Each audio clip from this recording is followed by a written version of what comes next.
Hello there everyone, welcome to the channel if you're new, welcome back if you aren't. I am EDJ, and we are continuing with the Hannibal series by History March. So last time we looked at basically, his crossing of the Alps, which was pretty dope, and yeah, overall a very great and arduous journey, but now Hannibal has arrived in Italy, basically Rome's backyard, and now is on his way to begin one of the greatest military campaigns of all time. So I'm really happy to see this more in depth. And yeah, overall, let's get to it, shall we? So if you notice, I don't have my headphones on. I'm currently trying to buy new set of earbuds because wearing the headphones kind of hurts my head after a while, and then I feel like binging. So right now I'm trying without anything, but tomorrow my new headphones earbuds should come in. So for now you might hear an echo because I'm listening through my speakers, but so I don't know, you might hear an echo, but it's cool. This will only probably be for like 2 videos, so it's good. So with that said, let's get to it, shall we? Let's watch a battle of Let's watch his battle.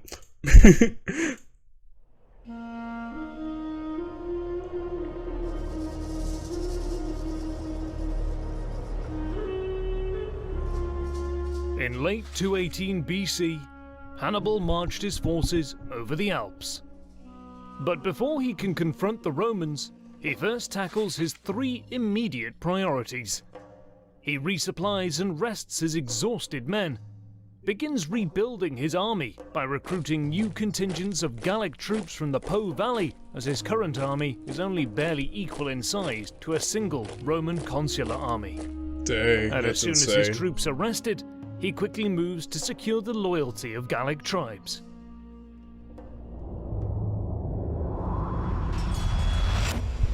Yeah, didn't Hannibal attack a certain tribe when he actually got there, I believe? That was oversimplified telling, but I guess to kind of show that like a tribe didn't want to join him, so he just like blows them up.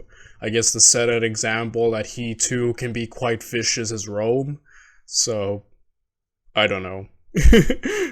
I remember that from like oversimplified telling of Hannibal's story. Aware that loyalty, or at least compliance, cannot be guaranteed by flattery and gifts alone, Hannibal asserts his authority by making an example of the Torini tribe, who resisted the Carthaginian advance. After a 3-day siege, he orders his troops to storm the main town of the Torini. All of the inhabitants, men, women and children, are massacred. Yeah, that sets quite an example, does it not?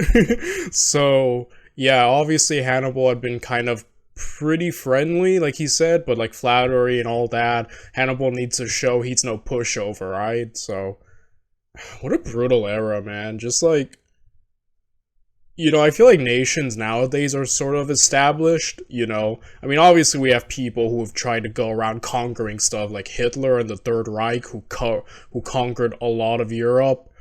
At the moment, the Vladimir Putin of Russia is trying to, like, still having a war with Ukraine, so we still do have that, but I feel like nowadays a lot of nations are kind of established for the most part, so we don't have, like, but back then, people just went around taking, conquering, and just killing everyone, So it was a pretty common thing in earlier parts of history, right? Just go around and the strongest group just essentially like destroys or assimilates another group. So yeah, just brutal, man. This is why we can't that's why when people are like, I notice when people are talking about like Julius Caesar or Alexander the Great or any of these people, there's always the debate of morality, and I've seen some people say, can we really judge them based on our modern principles and laws? Because back then it was different. You know, obviously we judge them by nowadays, all these people are evil, you know, bro. I think I've said several times, a lot of empires, if you really look at them, are evil in the sense they go around conquering and just forcing people under their will. Even the best empires, a lot of them did that. So it's like, if we judge them by our modern sensibilities, all these people belong in jail. All these groups, all these nations are, yeah. You know, so... I don't know. What do you guys think? Do you think we can judge all these people by modern sensibilities, or do you think we should just only look at it at the context of their time, which stuff like this in war, unfortunately, was very common. Not to say there isn't war crimes nowadays, but, you know, there is war crime still, so... I don't know. It's just an interesting thing, I thought. The display of ruthlessness serves to show the Gallic tribes what is the price of hostility to the Carthaginian cause. Dang. Meanwhile, on the waves off the coast of Sicily, the Carthaginians strike the first blow. In preparation for a full-scale invasion to take back the important port cities that they once held, their ships begin raiding strategic islands around Sicily.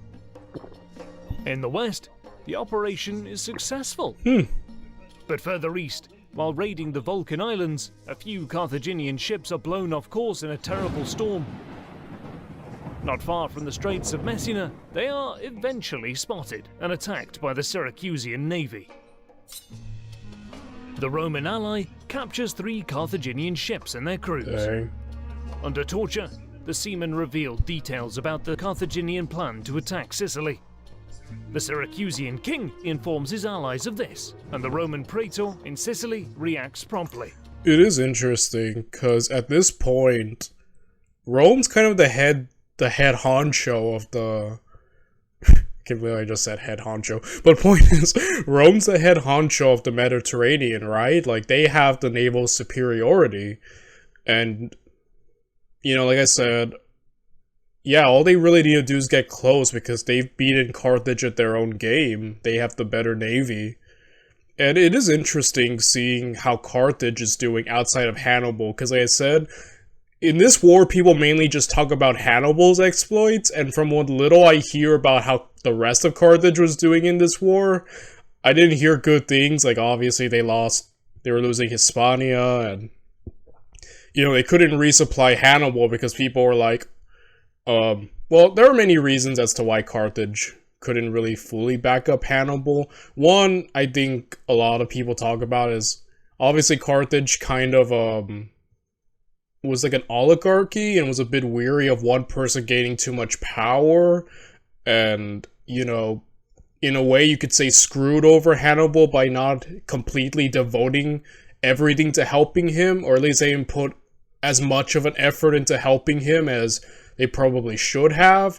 But at the same time, someone said getting supplies to Hannibal would be very hard since, you know, Rome basically had control of the seas, right? So even if they did go fully behind Hannibal, they would have to come up with a completely logistical plan to supply him, and Hannibal was kind of unsupplied because he was there. Obviously, you know, there's a lot to it. But yeah, like I said, it's interesting to...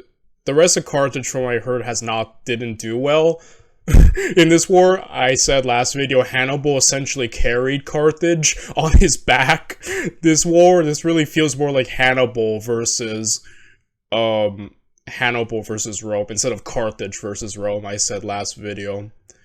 And, yeah... Kind of makes sense. Carthage was like a merchant empire, I believe. They built their power on like trade and whatnot.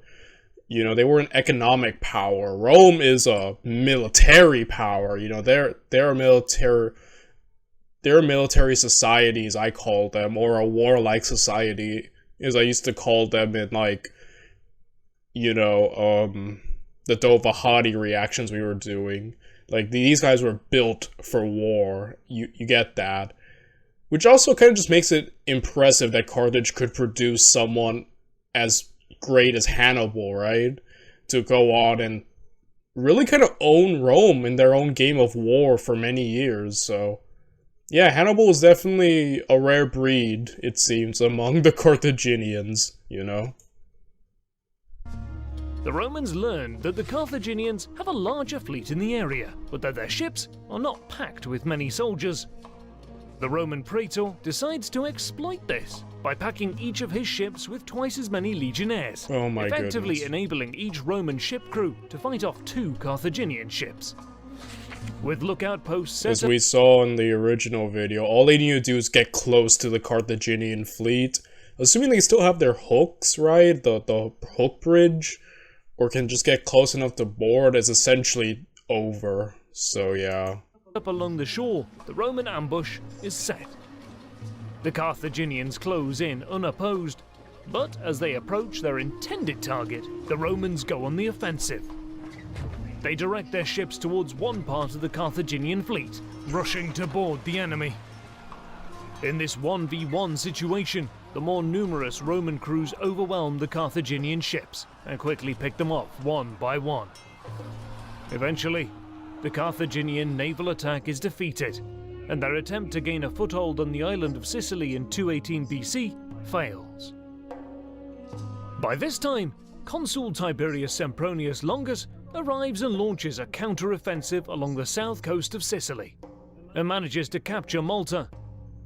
He then turns back to intercept Carthaginian ships that are raiding the Vulcan Islands, Vibo and Brutium. But Longus's mission is cut short by news that Hannibal arrived in the Po Valley, and he gets summoned to bring his legions back north to help. Join large Dang, yeah. military vehicles. Again, Hannibal's carrying Carthage, dude, I'm telling you. Scipio.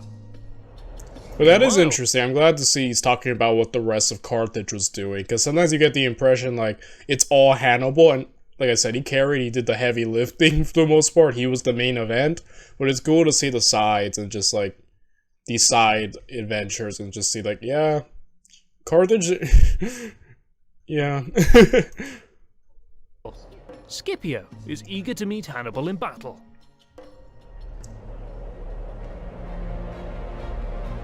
With his 17-year-old son at his side, also named Publius, who will later become known as Scipio Africanus, Scipio crosses the river.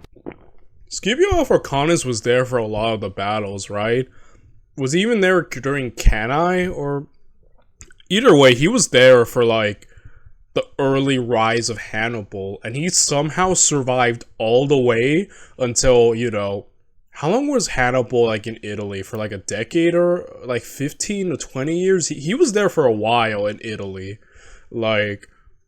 And, yeah, Scipio kind of saw firsthand a lot of what Hannibal was made of, which I think helped him in formulating the plan. You know, like, when you become familiar with an enemy, right? When you lose, eventually you adapt.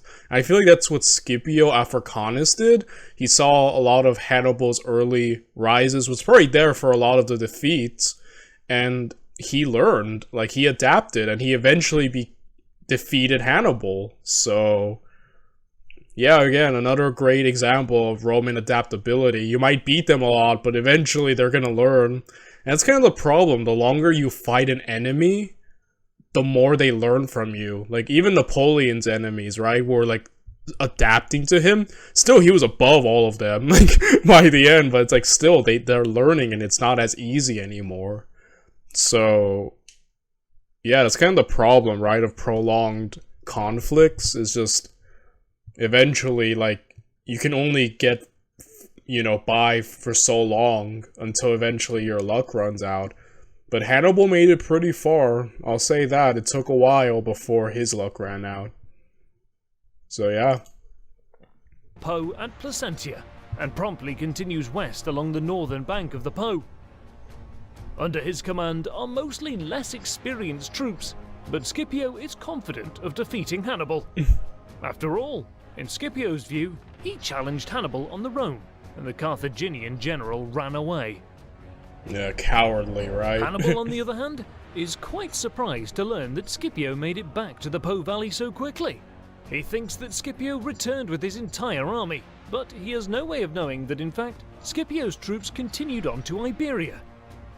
Thinking that the Romans now have 2 whole armies in the Po Valley, the Carthaginian general fears that this force is now strong enough to deter Gallic tribes from joining him, and he wants a victory. Fast. That's the problem. Like, Hannibal had to replenish so much of his men with foreigners and people who didn't have a certain allegiance to him.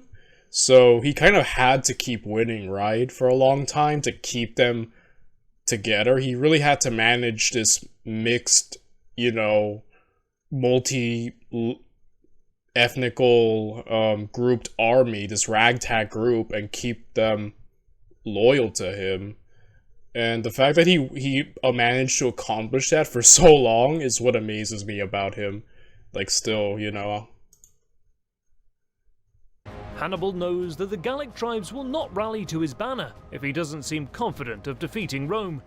Not wasting any time, he marches his army downstream along the northern bank of the Po River to meet Scipio.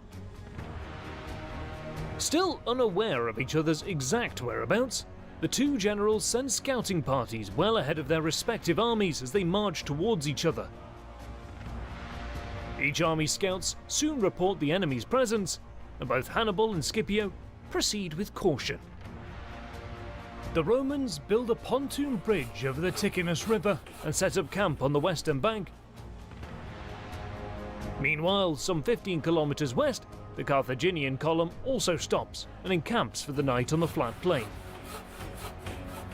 A day later, both Hannibal and Scipio ride out in force to scout the area in person, each of them eager to gain a crucial early victory, which would inspire the rest of their troops and win the support of the Gallic tribes. Hannibal rides with the bulk of his horsemen, while Scipio has all of his cavalry and a small force of velites with him.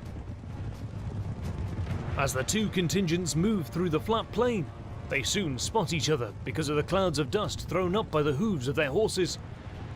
Both generals decide to deploy their troops for battle.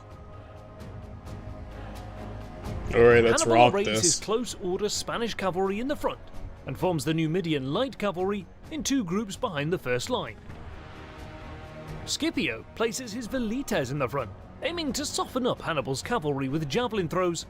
Gallic allies form the second line, while the Roman cavalry is in reserve. As both contingents begin closing the distance, Hannibal sees that the Roman cavalry is fewer in number and makes a split-second decision not to engage in skirmishing with the Roman velites. Instead, he orders a full-blooded charge against the Roman front line. Ooh, bold. Scipio quickly responds by leading his cavalry forward, as the velites withdraw through the gaps to form a second line without even managing a single javelin volley due to the onrushing Carthaginians. A few moments later, the cavalry clashes in the centre. A fierce, bloody static melee develops, unlike the usual mobile cavalry encounters of the time. The horses panic in the chaotic close-quarters fighting, and many horsemen dismount in order to fight more effectively on foot. For a while, the fighting seems indecisive, but this was another ruse by Hannibal.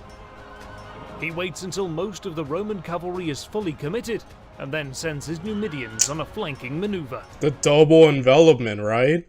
Like, you know, I was kind of looking, because I've been joking a lot throughout these many videos we've been doing. You know, I kind of joke, oh man, the flank, the oldest trick in the book, always the flank. No matter what era of war, usually you always see a flank or two. Like, it doesn't go out of style. And I was kind of looking at, like, some of the most, I guess, basic, or most used, rather. Basic feels insulting, but, you know, military maneuvers, and I believe this is called the double envelopment. I was looking at it today. So yeah, this is another used one. Like, I guess a variant of the flank, but still, man, just kind of makes you think. Julius Caesar always kept a lot of reserves, right? As we watch Julius Caesar, you think I'm thinking maybe he always did that for situations, kind of to go if they win, like, you know, south, and it always worked out for him. I guess fully committing your entire force, what I'm getting, is a dangerous prospect, right? And you have to be sure at least the enemy is doing the same thing, or else you could have something like this happen.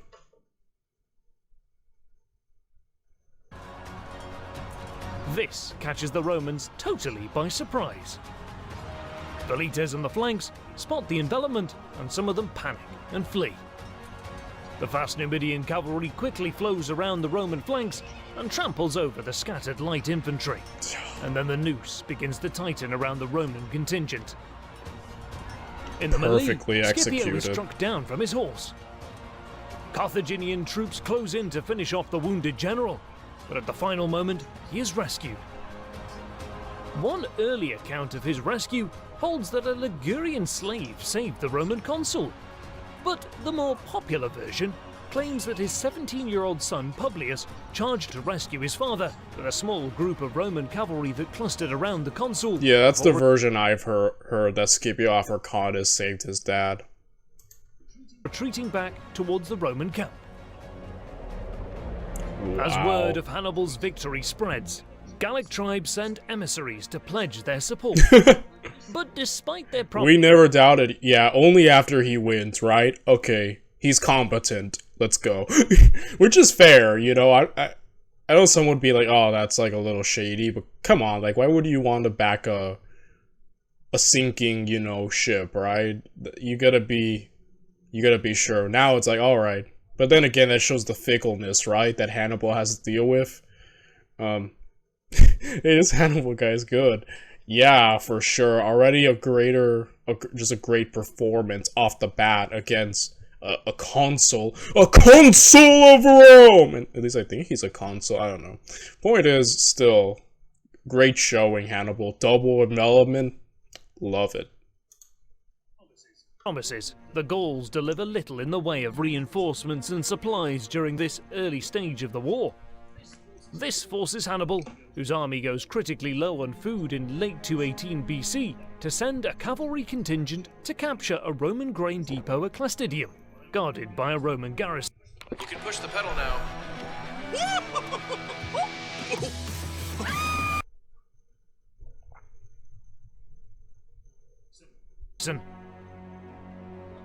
Luckily for Hannibal, the garrison commander is from Brundisium in southern Italy. Wow. And when confronted, he willingly surrenders the depot and, in return for 400 gold pieces, joins the Carthaginian ranks, together with the entire garrison.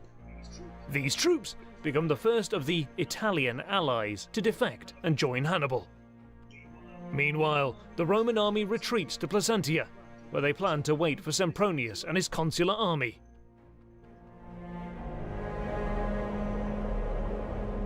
Although the defeat at the Ticinus River is far from a major loss, it nevertheless reinforces the apprehension with which the Romans would view Hannibal from now on, and it sets a psychological tone which would be felt in the much larger battles true, to like, come. an enemy has basically invaded us and defeated one of our guys, you know? Like, that has to kind of set it, oh snap, like, this is kind of dangerous, you know? So yeah, psychologically, that must be like a bit unnerving towards even the battle-hardened Romans. Come. Okay. Heavily wounded with his morale shattered, Publius Cornelius Scipio retreated to the Roman colony at Placentia. Hannibal arrived a few days later, taunting the Romans and challenging them to a battle, but Scipio refused and withdrew further under the cover of darkness.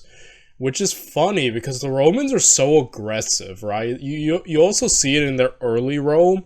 I think, yeah, consuls would be super aggressive, right? Because they only had a short amount of time to win glory. Which showed the aggressiveness of the Romans, and you see it in the first Punic War, where the Carthaginians are much more cautious, while the Romans are the go-getters. But Hannibal kind of flips the script. He's overly aggressive now, and, you know, at least early on here, and, you know, he kind of makes a Roman hesitant, Scipio, right? He makes him hesitant, who was before rushing to fight Hannibal. So that kind of goes to show you, like, oh snap, this guy's good. Like, and to those who aren't afraid of Hannibal, he takes full advantage of their bravado, bravery, and leads them to traps. So it's like, just great. Love it. Another great video. hopefully the audio is not too bad. I obviously I think there's gonna be some echo, but I don't know. I kind of would like this. You know, it feels good on my head, but I don't know. I'll see you guys next video. Bye everyone.